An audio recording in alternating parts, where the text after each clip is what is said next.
Hi, എൻ്റെ പേര് Nijas. Tectonic space developers എന്ന നടത്തുന്നു. ഒരു ബിസിനസ്സുകാരൻ എന്ന നിലയ്ക്ക് അദ്ദേഹത്തിന് ഏറ്റവും വലിയ ഇൻവെസ്റ്റ്മെന്റ് ഫസ്റ്റ് വേണ്ടത് സെൽഫ് ഇൻവെസ്റ്റ്മെന്റ് ആണ്. ആ സെൽഫ് ഇൻവെസ്റ്റ്മെന്റ് എന്നുള്ളത് നമ്മൾ ഇൻവെസ്റ്റ് ചെയ്യേണ്ട മേഖലകൾ നമ്മൾ കൃത്യമായി നോട്ടീസ് ചെയ്യേണ്ടതുണ്ട്. അതിൽ ആദ്യം ഇൻവെസ്റ്റ് ചെയ്യേണ്ടത് മൈൻഡ് റിലേറ്റഡ്. മൈൻഡ് മാസ്റ്ററി എന്ന ഇവിടെ ഇൻ മാസ്റ്റർ മൈൻഡ് എന്ന കോഴ്സ് 13 സെക്ഷൻ ആയിട്ടുള്ള ഇവിടെ നടത്തിയിട്ടുണ്ടായിരുന്നു. ഒരു ഓണർ എന്നുള്ള ബിസിനസ് ചെയ്യുന്ന ഒരാളെ സംബന്ധിച്ചിടത്തോളം അദ്ദേഹത്തിന്റെ വിഷന്, അദ്ദേഹത്തിന്റെ മൈൻഡിന്റെ ഫങ്ഷൻ വലുപ്പത്തിനനുസരിച്ച് മാത്രമുള്ളൂ അദ്ദേഹത്തിന്റെ ബിസിനസ്സും എക്സ്പാൻഷൻ ആവാം. അതുപോലെ തന്നെ ആ ബിസിനസ് ചെയ്യുന്ന സമയത്ത് പല ബുദ്ധിമുട്ടുകളിലൂടെ ഒരാൾ കടന്നു പോകും. ആ സമയത്തൊക്കെ നമുക്ക് നമ്മുടെ ഇമോഷൻസിനെ നമുക്ക് കൺട്രോൾ ചെയ്യാൻ കൃത്യമായിട്ട് പഠിച്ചിട്ടുണ്ടായിരിക്കണം. അങ്ങനെ മൈൻഡ് മാസ്റ്ററി കോഴ്സ് ഇവിടെ നമ്മുടെ മിജിഷാർ സെക്ഷനിൽ കംപ്ലീറ്റ് ചെയ്യാൻ പറ്റി.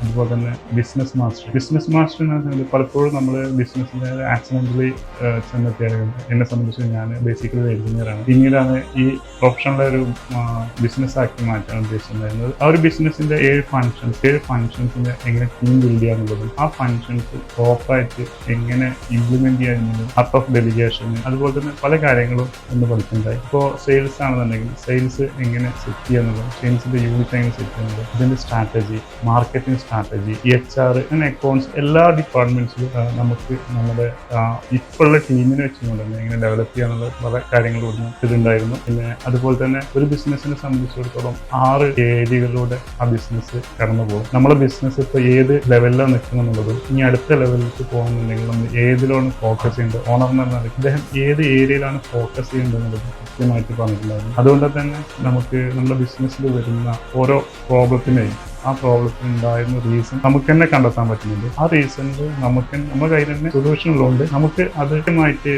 ഡെലിഗേറ്റ് ചെയ്യാതെ കൃത്യമായിട്ട് ഇംപ്ലിമെന്റ് ചെയ്ത് കഴിഞ്ഞ് കഴിഞ്ഞാൽ ചെയ്യാൻ പറ്റും, നമുക്ക് റിസൾട്ട് ആക്കാൻ പറ്റും. Anyway, thank you. Wonderful session ആയിരുന്നു. Thank you all.